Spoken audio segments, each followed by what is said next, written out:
Un tema importante, muy importante en epidemiología y que siempre tiene 3, 4 preguntas como mínimo por cada examen del MIR, es el de los tipos de estudios epidemiológicos. Hablamos primero de los estudios transversales. Los estudios transversales es como hacer una fotografía de la situación en un momento concreto, una fotografía de la población y por lo tanto lo que describiremos serán personas que están enfermas, personas que tienen tal factor de riesgo, personas que son diabéticas, que son hipertensas, pero no sabemos si es antes la diabetes que el proceso que estamos estudiando o si es después. O sea, no me sirve para comprobar hipótesis porque no puedo confirmar sobre todo la secuencia temporal. Dentro de estos estudios transversales, los estudios de corte son los más útiles para planificación sanitaria y se usan para estudiar enfermedades frecuentes, porque lo que tenemos que hacer al ver una población general pues son situaciones donde haya una enfermedad que tenga una duración relativamente larga y que sea más o menos frecuente para que yo tenga dentro de esa población gente que esté en afecto de esa enfermedad. Y son reproducibles, puedo repetirlo porque son muy rápidos y muy sencillos. No distinguen entre factores de riesgo y factores de buen pronóstico, porque no sé si hay más gente que tenga esa enfermedad porque tienen un factor de riesgo o porque un factor de buen pronóstico que tengan asociado hace que se mueran menos y que haya menos mortalidad, por lo tanto duren más las personas con ese proceso.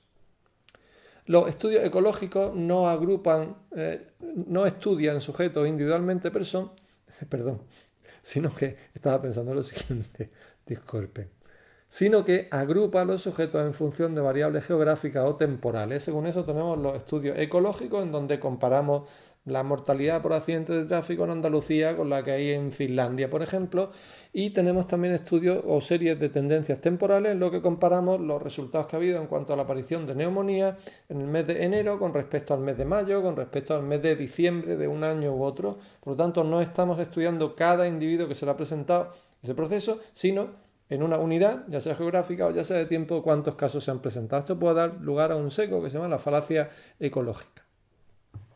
Vamos con los estudios analíticos, que son los que sirven para comprobar hipótesis. Dentro de ellos tenemos los que no son experimentales, los que no incluyen experimentación, sino solo observación.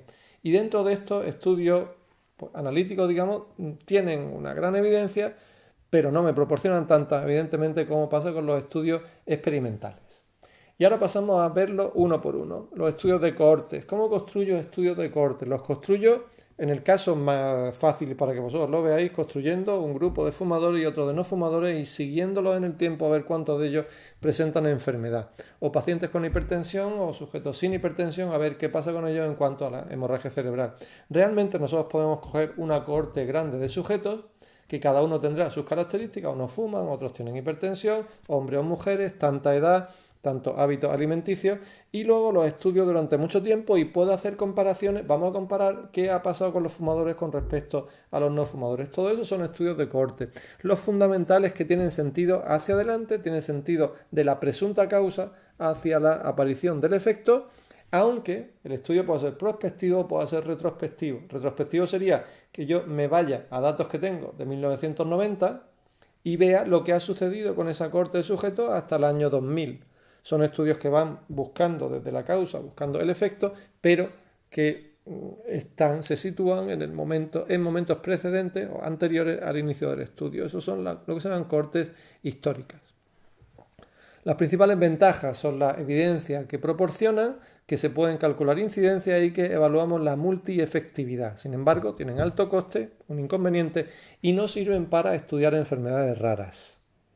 Los estudios de casos controles, la agrupación de los sujetos es más sencilla, digamos, es más fácil de comprender porque voy a coger personas que tengan una enfermedad concreta y voy a compararlos con un grupo control. Voy a buscar personas que han tenido una hemorragia cerebral, con el ejemplo que he dicho antes, y gente que no tengan hemorragia cerebral. Y ahora el sentido del estudio es hacia atrás, del efecto hacia la causa. Voy a ver qué le ha pasado previamente para que puedan tener esa hemorragia cerebral, si antes eran hipertensos, si antes eran fumadores, si antes tenían antecedentes de una enfermedad cardíaca, cualquier otro proceso o cualquier otra situación de ese tipo. Bien, cuando los enfermos se seleccionan a partir del inicio del estudio, yo empiezo el estudio ahora en agosto de 2014 y voy a ver las personas que tengan un infarto y voy a compararlo con gente que ingresan en el hospital pero sin infarto.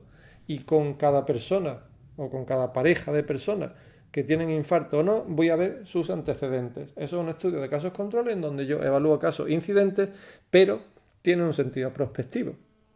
Mientras que el estudio de casos y controles normales es coger historias de pacientes que tienen cáncer de pulmón e historias de pacientes sin cáncer de pulmón y ver lo que tenían previamente a través de bases de datos sanitarias.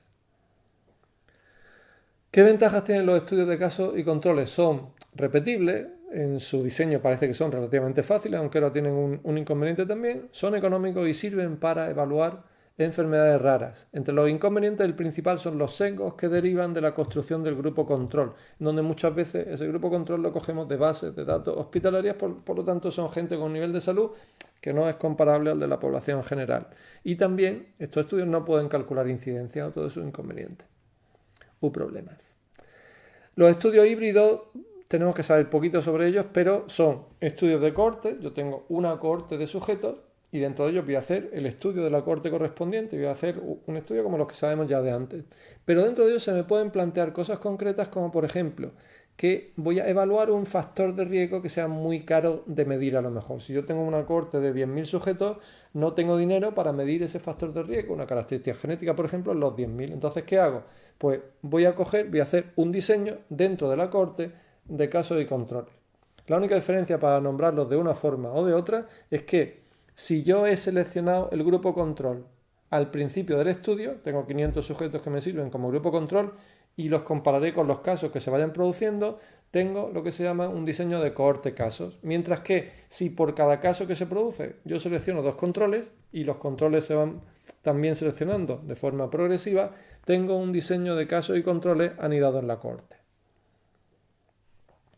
¿Qué medidas tenemos en los estudios de cohorte y en los de casos y controles? Tenemos medidas de asociación y de impacto que me sirven para ponderar la influencia de un factor de riesgo sobre la aparición del efecto. Evalúo la fuerza de la asociación y evalúo las consecuencias de la misma, las consecuencias de fumar, por ejemplo, y evalúo también qué pasaría si yo consigo que tanta gente deje de fumar. Y eso lo que vamos a ver en cuántas medidas son. En los estudios de cohorte usamos la razón de prevalencia y en los de seguimiento el riesgo relativo. La fórmula es más o menos la misma. Hago un cociente de la incidencia en expuestos partido por la incidencia en no expuestos. Esta es una medida de la fuerza de la asociación, el riesgo relativo. Entre las medidas de impacto, lo que pasaría al suprimir ese factor de riesgo, el principal es el riesgo atribuible a diferencia de incidencia absoluta. Incidencia en expuestos menos incidencia en no expuestos. Describe cuántos casos de la enfermedad se deben al factor de riesgo y su valor opuesto es el número de sujetos sobre los que hay que intervenir para evitar un caso de enfermedad. O sea, si hacemos 100 o 1 partido por la diferencia absoluta, tenemos lo que es una fórmula parecida al número de sujetos a tratar o el número de sujetos sobre los que intervenir para evitar un caso. La fracción etiológica es el cálculo de la diferencia, pero en vez de diferencia absoluta, diferencia relativa. Se llama también proporción de riesgo atribuible y mide de los sujetos expuestos que están enfermos, o sea, los que tienen el cáncer pulmonar, cuántos de esos cánceres pulmonares realmente son por el factor etiológico, son por el tabaco, en el caso de que hablemos sobre cáncer pulmonar. Los estudios de casos controles, como no podemos calcular incidencia, recurrimos a la O-ratio, que es la razón de los productos cruzados, un cálculo que nos sirve para hacer una estimación del riesgo relativo que es tanto más preciso cuanto menos frecuente sea la enfermedad.